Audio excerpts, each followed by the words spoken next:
Hello guys, कैसे हो आप लोग। आज हम बात करते हैं जूलॉजी का चैप्टर लेते हैं और जूलॉजी में हम लोग चैप्टर नंबर 22 लेते हैं।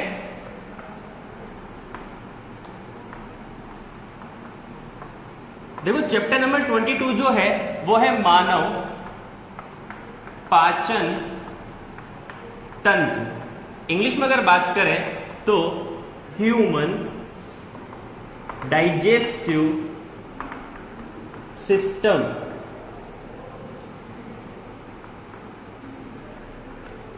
देखो इसके इंट्रोडक्शन की बात करते हैं।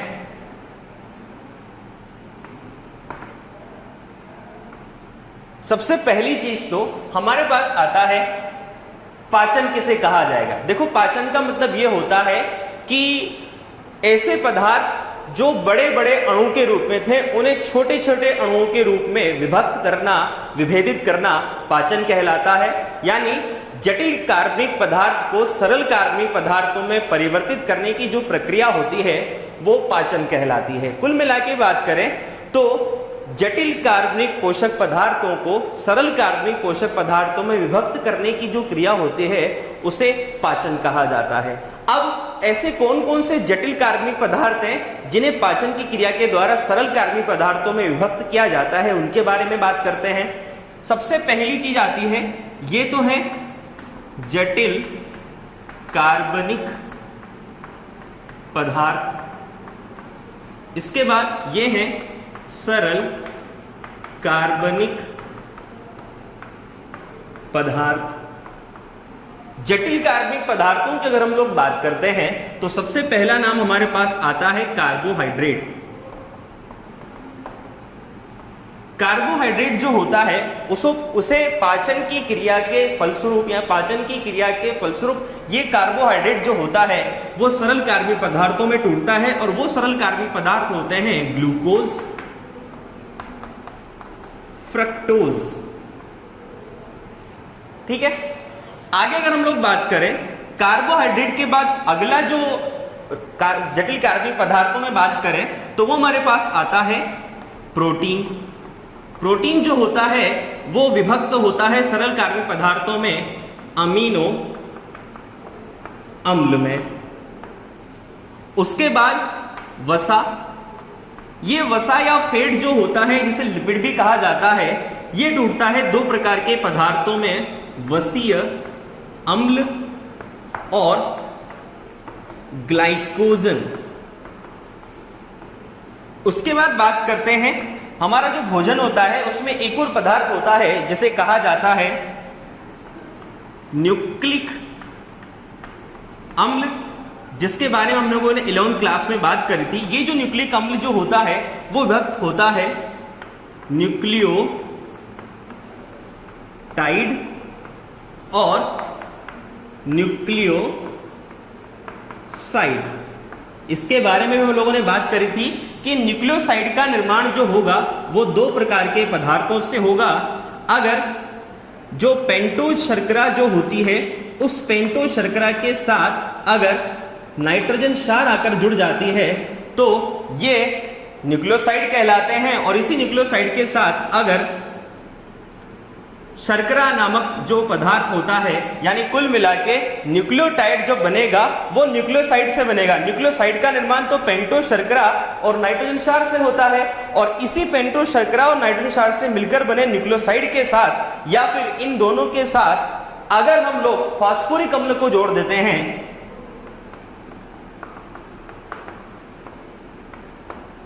तो हमारे पास आ जाता है न्यूक्लियोटाइड। तो न्यूक्लियोसाइड और न्यूक्लियोटाइड जो होते हैं वो सरल कार्बनिक पदार्थ होते हैं और अधिक सरल कार्बनिक पदार्थ नाइट्रोजन क्षार, पेंटोज शर्करा और फास्फोरिक अम्ल होते हैं जो डीएनए आरएनए का निर्माण करते हैं। यानी कुल मिलाकर न्यूक्लिक अम्ल जो होता है वो डीएनए और आरएनए होता है।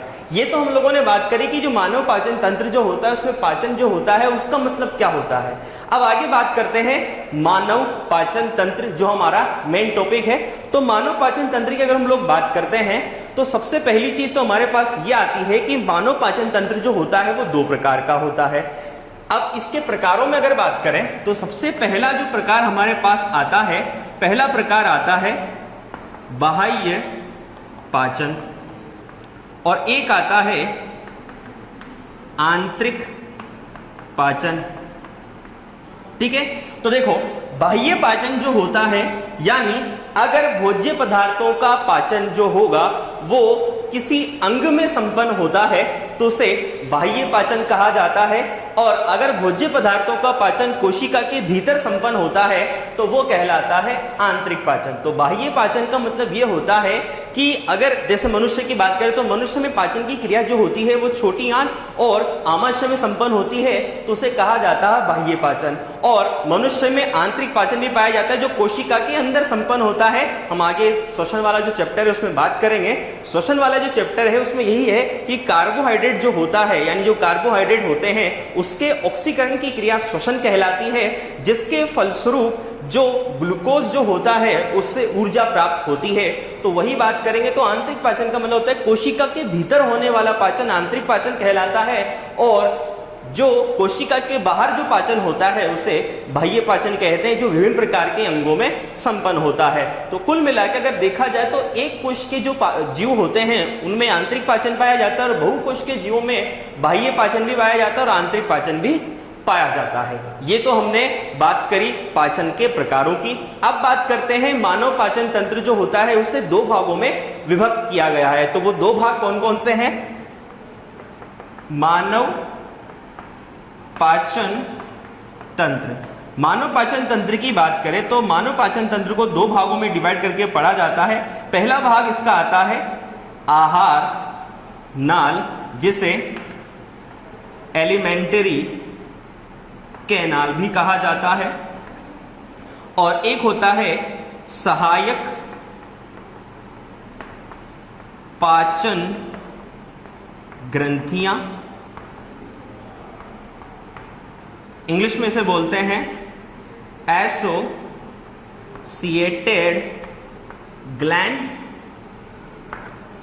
देखो मानव पाचन तंत्र जो है उसे दो भागों में डिवाइड करके पढ़ते हैं। पहला है आहार नाल, दूसरा है सहायक पाचक ग्रंथियां। अब सबसे पहले बात करेंगे कि जो आहार नाल जो होती है उसके बारे में बात करेंगे। अब देखो मनुष्य की जो आहार नाल होती है लंबी, कुंडलित और नलिकाकार संरचना होती है। दूसरी बात, ये मुख से लेकर गुदा जो भाग होता है, यानी मुख से लेकर गुदा भाग तक प्रसारित रहती है, यानी मुख से लेकर गुदा भाग तक फैली होती है।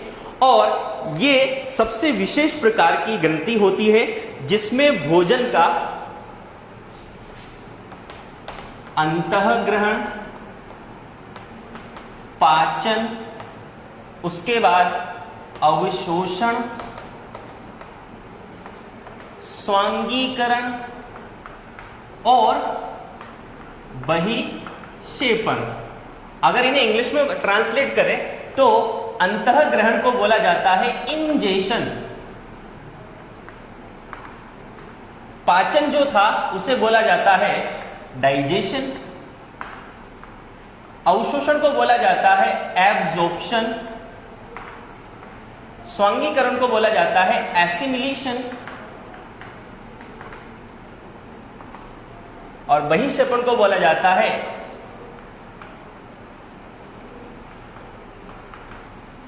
इंजेशन। ठीक है, अब देखो एक चीज और है, आप लोगों को यह चीज ध्यान रखनी है कि जो मनुष्य की जो आहार नाल जो होती है वो 4.5 मीटर लंबी होती है।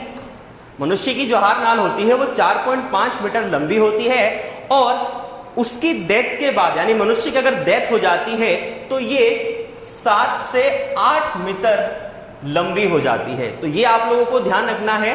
टोटल लेंथ 4.5 मीटर होती है, और लेकिन डेथ होने के बाद ये जो आहार नाल जो होती है उसकी लंबाई एक्सटेंड हो जाती है, क्योंकि जो मसल्स जो होती है, पेशियां जो होती हैं, वो मरने के बाद प्रसारित हो जाती है ऑक्सीजन की कमी के कारण, और ऑक्सीजन की कमी के कारण प्रसारित होने के कारण ये काफी ज्यादा लूज हो जाती है, शिथिल हो जाती है। इस वजह से लंबाई 7 से 8 मीटर हो जाती है ये आहार नाल। अब देखो आहार नाल की उत्पत्ति की बात कर लेते हैं।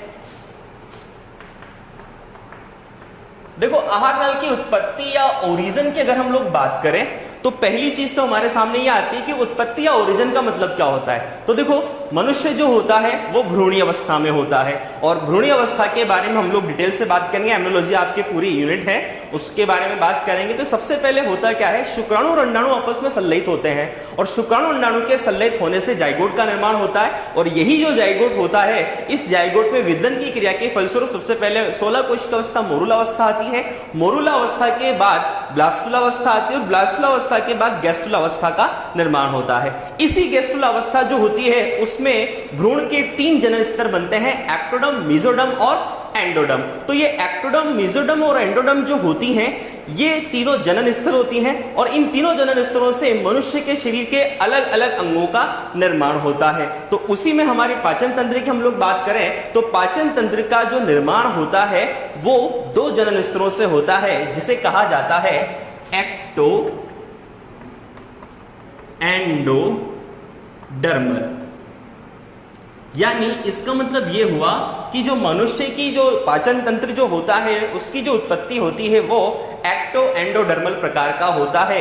यानी मनुष्य के पाचन तंत्र के कुछ भाग तो एक्टोडर्म से मिलकर बने होते हैं, और कुछ भाग जो होते हैं वो एंडोडर्म से मिलकर बने होते हैं। तो चलिए अब बात करते हैं हम लोग आहार नाल जो है उसके डायग्राम की। तो आहार नाल के डायग्राम को बनाते हैं।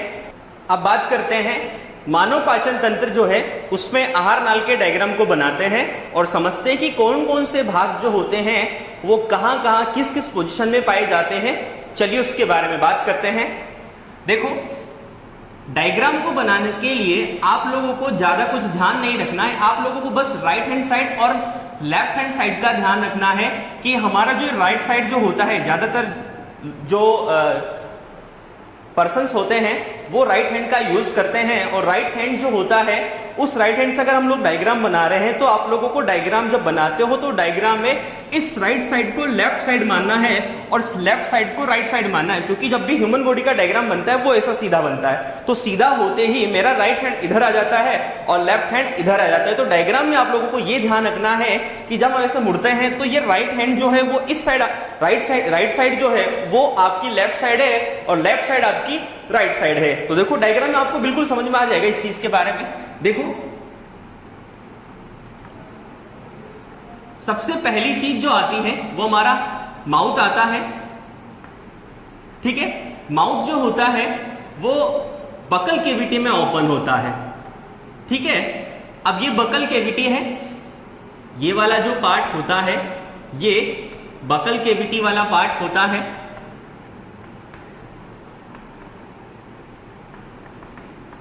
बकल कैविटी को हिंदी में कहा जाता है मुख गुहा। यानी ये माउथ ओपन होगा बकल कैविटी के अंदर, जिसमें टीथ होगा, टंग होगा, तालू होंगे। ठीक है, और जो जबड़े जो वाला पार्ट होता है यानी स्लाइवरी जो ग्लैंड्स होती हैं, स्लाइवरी ग्लैंड्स प्रेजेंट होती हैं।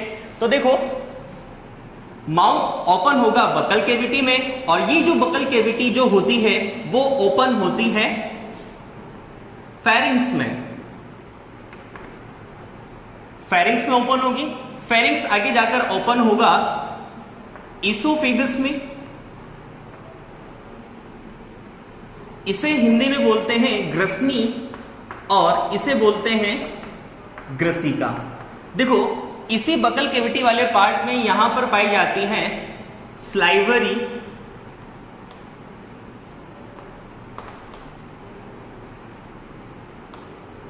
ग्लैंड, जिसे लार ग्रंथि बोलते हैं। 3 प्रकार की लार ग्रंथि है, डिटेल से बात करेंगे। लार ग्रंथि, ठीक है। आगे देखो, ये इसोफेगस जो होती है वो आगे एक्सटेंड होती है, यानी आगे बढ़ती है, वृद्धि करती है, और ये आगे जाकर ओपन होगी स्टमक में। ये देखो, ये आगे जाकर स्टमक में ओपन हो गई, और यहां से स्टमक से यू शेप की ट्यूब लाइक स्ट्रक्चर निकलती है, जिसे कहा जाता है ड्यूडेनम। और ड्यूडेनम आगे जाकर कॉइल्ड हो जाएंगी, यानी कुंडलित होंगी, और कुंडलित होकर एक विशेष प्रकार की संरचना बनाती हैं जो इलियम कहलाती है। जेजुनम और इलियम का फॉर्मेशन करती हैं, उनका निर्माण करती है। तो देखो, आगे हम लोग अगर बात करते हैं तो ये जो स्टमक जो होता है इसके ठीक ऊपर एक विशेष प्रकार की पेशीय संरचना पाई जाती है। ये जो पेशीय संरचना जो होती है, इस पेशीय संरचना को कहा जाता है तनुपट, हिंदी में कहा जाता है, और इंग्लिश में डायफ्राम। ठीक है, आगे अगर हम लोग बात करते हैं तो ये स्टमक जो होता है, जो आमाशय जो होता है, उस आमाशय के 3 भाग होते हैं। इसका ऊपरी भाग जो होता है वह कहलाता है कार्डियक स्टमक। मिडिल पार्ट जो होता है वो कहलाता है फंडिक स्टमक, और लास्ट वाला जो लोअर पार्ट में जो होता है उसे कहते हैं पाइलोरिक स्टमक। देखो, कार्डियक, फंडिक और पाइलोरिक स्टमक जो होते हैं, ये तीनों ही स्टमक के पार्ट होते हैं।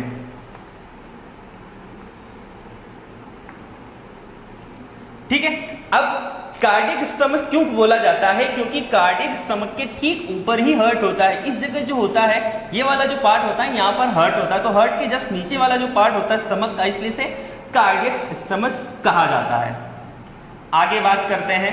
चलिए देखो, अब एक चीज और आप लोगों को ध्यान रखनी है। जो स्टमक वाला जो पार्ट होता है, इस स्टमक वाले पार्ट जो होती है, इससे एक यू शेप की ट्यूब निकलती है, जिसे कहा जाता है ड्यूडेनम। उसके बाद ड्यूडेनम वाला जो पार्ट होता है, उसके बाद आगे वाला जो पार्ट होता है उसे कहा जाता है जेजुनम, और जेजुनम के बाद जो लास्ट पार्ट होता है उसे कहते हैं इलियम। एक चीज का ध्यान रखना, इलियम आपके 2 बार आएगा। पहला इलियम जो है वो आपके एलिमेंट्री कैनाल में है, वहां पर आप लोगों को ध्यान रखना है स्पेलिंग में कि यहां पर ई आएगा, एलिमेंट्री कैनाल ई, तो यहां पर ई आएगा। और एक इलियम आपकी बोन में आएगा, जहां पर आई आएगा, ILLIUM। वो इलियम जो होता है वो आपकी हड्डी होती है, जो श्रोणि मेखला जो होती है, जो कूलों का कंकाल तंत्र बनाती है। तो श्रोणि मेखला जो होती है वो 3 प्रकार की जो हड्डियां होती है, उनके 2 अर्धांशों से मिलकर बनी होती है। पहली हड्डी जो होती है वो इलियम, दूसरी इस्चियम, तीसरी प्यूबिक होती है। तो आप लोगों को यह ध्यान रखना है कि जब एलिमेंट्री कैनाल में इलियम की बात करेंगे तो वहां पर स्पेलिंग में ई आएगा, और जब हम हड्डियों की बात करेंगे तो वहां स्पेलिंग में क्या आएगा? आई आएगा। तो वो ध्यान रखें आप लोग। आगे बात करते हैं। अब देखो, ये जो ड्यूडेनम, जेजुनम और इलियम जो होती हैं, ये तीनों के तीनों जो पार्ट होते हैं वो स्मॉल इंटेस्टाइन यानी छोटी आंत के होते हैं। ठीक है, अब देखो, जो स्टमक जो होता है उसके राइट हैंड साइड में, देखो ये मेरा लेफ्ट है, फिर मैं यहाँ पे राइट लिख रहा हूं, यानी राइट साइड में, स्टमक के जस्ट सामने राइट साइड में एक विशेष प्रकार की संरचना पाई जाती है, ग्रंथिल संरचना, जो 2 पालियों से मिलकर बनी होती हैं। और ये जो विशेष प्रकार की जो संरचना जो होती हैं वो कहलाती है लिवर, और ये आगे जाकर ये ओपन जो होंगी वो होंगी ड्यूडेनम वाले पोर्शन में। तो देखो, ये वाला जो पोर्शन होता है इसे बोलते हैं लिवर, जो शरीर की सबसे बड़ी ग्रंथि होती है, और लीवर पर ही विशेष प्रकार की एक थैलेनुमा संरचना पाई जाती है, जिसे पित्ताशय या गॉल ब्लैडर कहा जाता है। हिंदी में बोलते हैं पित्ताशय, और इंग्लिश में गॉल ब्लैडर। लीवर को यकृत कहा जाता है, स्मॉल इंटेस्टाइन छोटी आंत। ठीक है, अब देखो, उसके बाद ये जो पित्ताशय जो होता है और लिवर जो होता है, इन दोनों की नलिका आपस में मिलकर एक कॉमन डक्ट बनाती हैं, और ये कॉमन डक्ट जो होती है वो कहलाती हैं बाइल डक्ट यानी पित्त वाहिनी। बाइल डक्ट या पित्त वाहिनी जो ओपन होती है ड्यूडेनम वाले पोर्शन में। अब ड्यूडेनम वाला जो पार्ट होता है, इस ड्यूडेनम में ये तो होती है, देखो, दोनों भुजाएं, एक तो समीपस्थ भुजा और एक दूरस्थ भुजा। तो इन दोनों समीपस्थ और दूरस्थ भुजा के बीच में एक विशेष प्रकार की ग्रंथि एक और पाई जाती है, जो अनियमित आकार की पत्ती जैसी संरचना के रूप में होती है, जिसे कहा जाता है अग्नाशय। इंग्लिश में बोलते हैं पैंक्रियाज,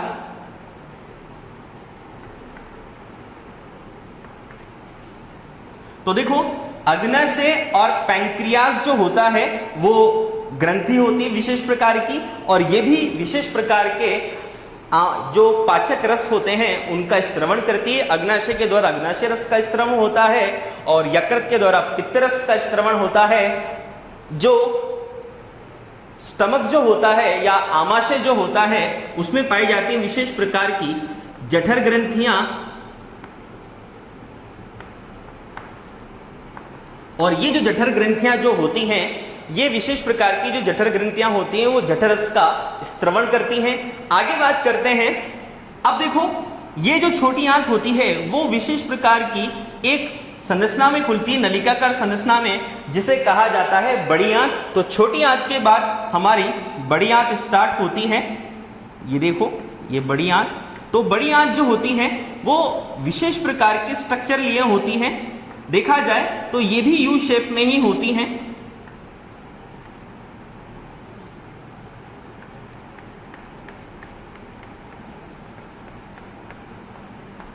ये देखो, अब देखो एक चीज और होती है, आप लोगों को ये चीज जरूर ध्यान रखनी है।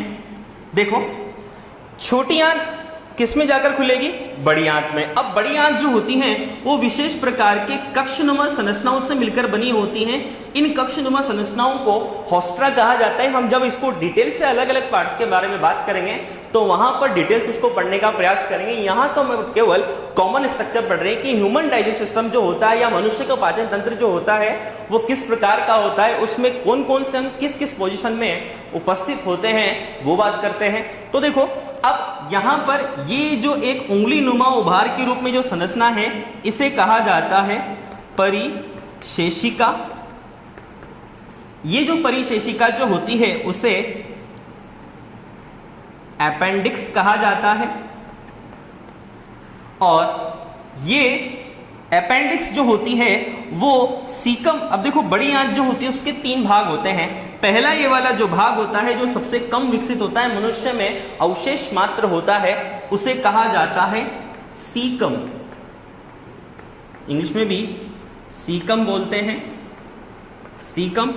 उसके बाद ये यू शेप में जो होता है वो कहलाता है कॉलोन, हिंदी में भी कॉलोन कहते हैं। और लास्ट पार्ट यहां पर होता है जिसे कहा जाता है मलाशय, इंग्लिश में बोलते हैं रेक्टम।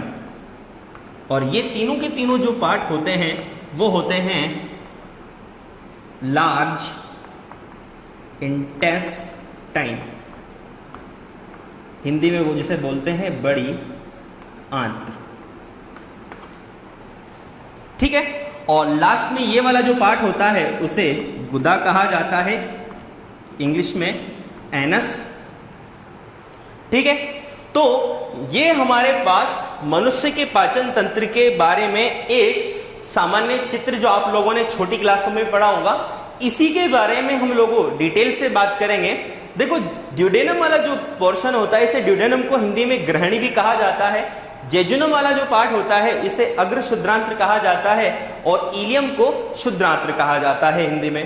तो आपको इंग्लिश और हिंदी दोनों में नेमिंग आनी चाहिए, क्योंकि ये आपकी बड़ी क्लासों में इंग्लिश में वर्ड्स आएंगे तो आप लोगों को टर्मिनोलॉजी हिंदी और टू इंग्लिश दोनों में आनी चाहिए। देखो बात करते हैं दोबारा से। सबसे पहला जो पार्ट हमारे पास आता है माउथ। ये जो माउथ होता है दो विशेष प्रकार की पेशीय संरचनाओं से घिरा होता है जिन्हें होठ या लिप्स कहा जाता है। माउथ आगे जाकर ओपन होता है बकल कैविटी में यानी मुख गुहा में। दूसरा पोर्शन हमारे पास मुख गुहा आता है। इस मुख गुहा के बारे में डिटेल से बात करेंगे। इसमें 4 संरचनाएं उपस्थित होती हैं। सबसे पहली चीज आती है जीभ, दूसरा आता है तालु, तीसरा आते हैं दांत और चौथी आती है स्लाइवरी ग्लैंड या लार ग्रंथियां। बकल कैविटी जो होती है वो आगे जाकर खुलती हैं फेरिंक्स या ग्रसनी वाले भाग में। फेरिंक्स जो होता है वो आगे जाकर खुलता है लंबी नलिकाकार संरचना ईसोफेगस वाले भाग जिसे ग्रसिका कहा जाता है। ग्रसनी आगे जाकर ग्रसिका में खुलती है, तो ये तीसरा भाग हो गया और ये चौथा भाग हो गया।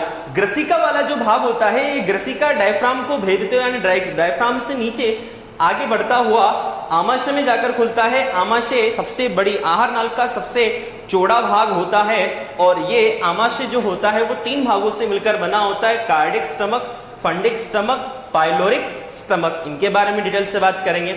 उसके बाद राइट हैंड साइड जो होता है उसमें लिवर पाया जाता है और ये जो लिवर जो होता है वो 2 पालियों से मिलकर बना होता है, दाईं पाली और बाईं पाली। इसके साथ 2 पालियां और होती है, क्वाड्रेट और कोडेट। जब लिवर डिटेल से पढ़ेंगे तो वहां बात करेंगे।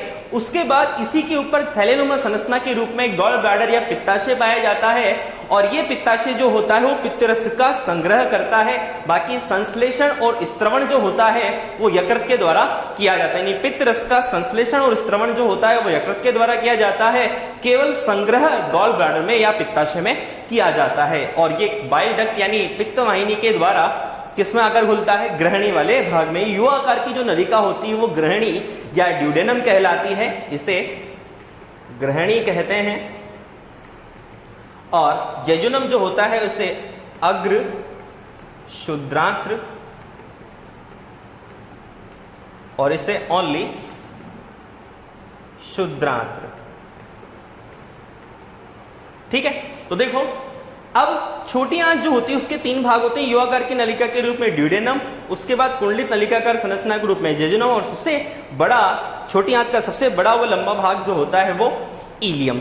इलियम आगे जाकर एक विशेष प्रकार की फूली हुई संरचना में खुलता है जिसे सीकम कहा जाता है। जो सीकम जो वाला जो भाग होता है ये मनुष्य में अवशेष मात्र होता है। जो गाय भैंस बकरी यानी जो घास खाने वाले जो जंतु होते हैं उन घास खाने वाले जंतुओं में सीकम वाला भाग काफी ज्यादा विकसित होता है, क्योंकि सेलुलोज का जो पाचन होता है वो सीकम वाले भाग में होता है। मनुष्य जो होता है वो घास नहीं खाता है, इस वजह से ये सीकम वाला भाग जो होता है यहाँ पर अवशेष मात्र होता है और यहाँ से एक विशेष प्रकार की उंगलीनुमा प्रवर्ध जैसी संरचना निकलती है जिसे वर्मीफॉर्म अपेंडिक्स या ओनली अपेंडिक्स भी कहा जाता है। वर्मीफॉर्म का मतलब होता है कृमि रूपी परिशेषिका, तो वर्मीफॉर्म अपेंडिक्स या कृमि रूपी परिशेषिका इसे कहा जाता है। उसके बाद सीकम जो होता है वो आगे जाकर ओपन होता है यू आकार की संरचना में जिसे कहा जाता है कॉलोन। कॉलोन बड़ी आंत का सबसे बड़ा भाग होता है और इसके भी जो भुजाएं होती हैं, जैसे सबसे पहली जो भुजा होती है वो डिसेंडिंग आर्म होती है, ट्रांसफर आर्म होती है, ये असेंडिंग होती है यानी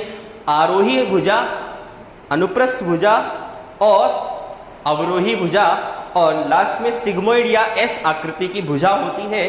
तो उसके बारे में बात करेंगे तो कॉलोन वाला जो भाग होता है वो आगे जाकर एक थैलेनुमा संरचना में खुलता है जिसे मलाशय या रेक्टम कहा जाता है। ये मलाशय या जो रेक्टम जो होता है इसमें अपशिष्ट पदार्थों को कुछ समय के लिए संग्रहित किया जाता है और लास्ट वाला जो पोर्शन होता है यानी लास्ट वाला जो भाग होता है वो गुदा वाला भाग होता है जिसके द्वारा अपशिष्ट पदार्थों को मनुष्य के शरीर से बाहर निष्कासित कर दिया जाता है। तो यही सारी प्रोसेस होती है और यही सारा पूरा पाचन तंत्र होता है जिसके अलग अलग भागों में भोज्य पदार्थों का पाचन संपन्न होता है। और यही चीजें हमें पढ़नी है कि कौन कौन से भाग जो होता है उसकी क्या क्या विशेषताएं होती हैं और कैसे कैसे हम लोग इसके बारे में बात करते हैं, किस प्रकार से पाचन होता है।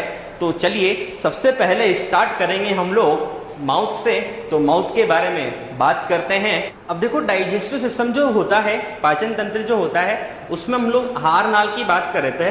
तो इसी आहार नाल जो होती है उसको चार्ट से भी समझने का प्रयास करते हैं कि आहार नाल के जो पार्ट्स जो होते हैं, तो एक बार हम अगर उनको चार्ट से भी देख लेंगे तो आप लोगों को ध्यान में रह जाएंगे और आपको लगभग याद भी हो जाएंगे। तो चलिए हम लोग चार्ट बनाते हैं।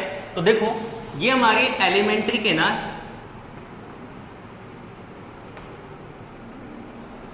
और ये एलिमेंट्री कैनाल जो होती है उसको हम लोग 3 पार्ट्स में डिवाइड करके पढ़ते हैं, अग्रभाग, मध्य भाग और पश्चिम भाग। अग्रभाग को इंग्लिश में बोलते हैं फोरगट, मिडिल पार्ट जो होता है उसे बोलते हैं मिडगट, और जो पश्चिम भाग होता है उसे बोलते हैं हिंड गट। अब देखो अग्रभाग जो होता है उसमें केवल 2 ही भाग आते हैं।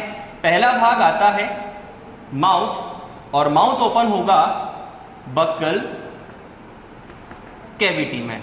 ठीक है, तो उसमें 2 भाग आएंगे फोरगट वाले भाग में, माउथ, बक्कल, कैविटी। अब फोरगट जो भाग होता है उसका जो ओरिजिन जो होगा वो होगा एक्टोडर्म। मिडगट जो भाग होता है उसका जो ओरिजिन जो होता है वो होगा एंडोडर्म। और हिंडगट जो पार्ट होता है उसका जो ओरिजिन होता है वो होगा एक्टोडर्म।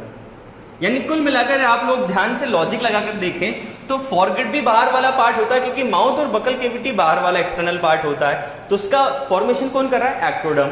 और मिडगट वाला जो इंटरनल पार्ट है इस वजह से एंडोडर्म करेगा उसका ओरिजिन। और हिंडगट भी एक्सटर्नल पार्ट है, क्योंकि हिंडगट में केवल एक ही पार्ट आएगा, एनस, तो एनस भी शरीर से बाहर ही खुलता है, तो वो एक्टोडर्म से। ठीक है, अब बात करते हैं मिडगट। तो मिडगट में कौन कौन से पार्ट आएंगे? बकल केविटी जो होगी वो किस में ओपन होगी?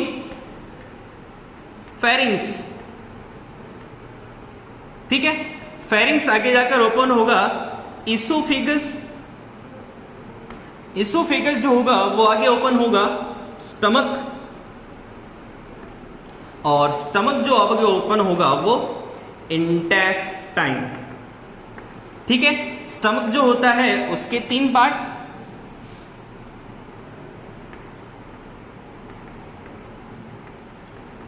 कार्डियक, फंडिक और पाइलोरिक। इंटेस्टाइन जो होती है वो 2 पार्ट्स में divide, small intestine and large intestine. Small intestine जो होती है उसके भी 3 पार्ट। पहला पार्ट जो होता है वो है ड्यूडेनम, जिसे ग्रहणी बोलते हैं। उसके बाद जैजुनम, जिसे अग्र शुद्रांत्र कहा जाता है, और इलियम, जिसे शुद्रांत्र कहते हैं। लार्ज जो इंटेस्टाइन जो होती हैं वो भी 3 पार्ट्स में डिवाइड होती हैं। सबसे पहला पार्ट सीकम, दूसरा कोलोन और तीसरा रेक्टम। सीकम, कोलोन और रेक्टम। ठीक है, तो ये हम लोगों ने बात करी जो एलिमेंट्री कैनाल जो होती हैं उसको चार्ट बनाकर समझने का प्रयास किया कि जो एलिमेंट्री कैनाल होता है उसको 3 पार्ट्स में डिवाइड करके पढ़ा जाता है। पहला पार्ट जो होता है हमारा फोरगट, दूसरा मिडगट, तीसरा हिंडगट। फोरगट में माउथ और बकल केविटी आती है। मिडगट जो होता है उसमें फेरिंग्स, इसोफेगस, स्टमक, इंटेस्टाइन जिसमें स्मॉल और लार्ज इंटेस्टाइन आती है। और जो हमारा हिंडगट वाला जो पार्ट होता है उसमें ओनली एनस वाला पोर्शन आता है। तो अब स्टार्ट करते हैं हम लोग माउथ वाले पार्ट की। तो माउथ वाला जो पार्ट होता है वो एलिमेंट्री कैनाल का अग्रभाग होता है, अर्धचंद्राकार छिद्र के रूप में पाया जाता है। जब स्माइल करते हैं तो आधा चांद बन जाता है। ठीक है, तो अर्धचंद्राकार रूप में पाया जाता है, और ये 2 पेशीय संरचनाओं से घिरा होता है जिन्हें ओस्ट या होठ कहा जाता है। और ये जो माउथ जो होता है वो आगे जाकर बकल केविटी में ओपन होता है, यानी बकल केविटी में खुलता है। अब एक चीज का और आप लोगों को नॉर्मल चीजें ध्यान रखनी है। हमारे शरीर के 4 पार्ट होते हैं। सबसे पहला जो पार्ट होता है वो हेड या सिर कहलाता है। दूसरा पार्ट जो होता है वो ग्रीवा या नेक कहलाता है। नेक के नीचे वाला पार्ट जो डायफ्राम तक होता है उसे वक्ष या थोरैक्स कहा जाता है। और डायफ्राम से नीचे का जो भाग होता है उसे उदर या एब्डोमेन कहा जाता है। और दूसरी बात, एक चीज और आप लोग ध्यान रखें, पीछे वाली जो होती है वो पृष्ठ सतह होती है, आगे वाली अधर सतह होती है। जब भी किसी भी ऑर्गन का आप लोगों को लोकेशन के बारे में बात बतानी हो, जैसे माउथ की बारे में बात करें तो माउथ जो होगा वो हमारे सिर भाग जो होता है उस सिर भाग के अधर सतह की ओर अर्धचंद्राकार रूप में पाया जाता है। सिर भाग, अधर सतह, तो जितने ये वाला जो पोर्शन है ये अधर सतह है, वेंट्रल सरफेस। ये डोर्सल सरफेस पृष्ठ सतह, पीछे वाली पृष्ठ सतह, आगे वाली अधर सतह है। ठीक है, तो ये चीजें आप लोगों को ध्यान में रखनी है, नॉलेज में रखनी है। अब उसके बाद माउथ जो होगा वो आगे जाकर ओपन होगा बकल केविटी में। अब बकल केविटी जो होती है उसके बारे में अगर हम लोग बात करें तो माउथ किसमें ओपन हो रहा है? बकल केविटी में। बकल केविटी जो होती है वो जबड़ों से घिरी हुई संरचना होती है, जो जबड़े होते हैं उनसे घिरी हुई संरचना होती है। बकल केविटी जो होती है उसके अंदर 4 ऑर्गन्स होते हैं, यानी 4 विशेष प्रकार के पाचन से संबंधित अंग पाए जाते हैं। पहला अंग जो होता है वो हम पढ़ेंगे तालु या पेलेट। दूसरा अंग हम लोग पढ़ेंगे जीभ या टंग। और तीसरा अंग जो हमारे पास आएगा वो आएगा दांत या टीथ, और चौथा अंग हमारे पास आएगा लार ग्रंथियां या स्लाइवरी ग्लैंड्स। ठीक है, अब इससे पहले एक चीज और ध्यान रख लें कि जो हमारी जो बकल कैविटी जो होती है वो दो भागों में डिवाइड होती है।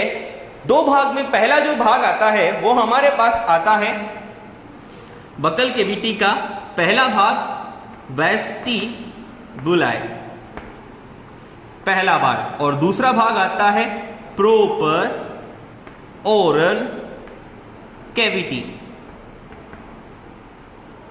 अब देखो पहला भाग वेस्टिबुलाई, वेस्टिबुलाई जो पोर्शन होता है बकल कैविटी का ये कहां होगा, हमारे जो गाल होते हैं और जबड़े जो होते हैं उनका बीच का जो थोड़ा सा अवकाश जो होता है, स्पेस जो होता है, वही हमारा वेस्टिबुलाई कहलाता है, और बाकी का बचा हुआ भाग जो होता है वो प्रॉपर ओरल कैविटी कहलाता है। वेस्टिबुलाई जो पार्ट होता है इसका वर्क क्या होता है, यहां पर भोजन को कुछ समय के लिए, हम भोजन चबाते हैं तो कुछ समय के लिए अस्थायी रूप से संग्रह किया जाता है, यानी भोजन का अस्थायी रूप से संग्रह वेस्टिबुलाई में किया जाता है, उसके बाद निगल लिया जाता है। तो अगला पोर्शन पार्ट जो आता है वो आता है प्रॉपर ओरल कैविटी, और इस प्रॉपर ओरल कैविटी जो होता है वो बकल कैविटी का मुख्य भाग होता है, प्रमुख भाग होता है, जिसी में हमें उन चारों ऑर्गन को पढ़ना है, जिसमें से पहला ऑर्गन हमारे पास जो आता है वो आता है पैलेट।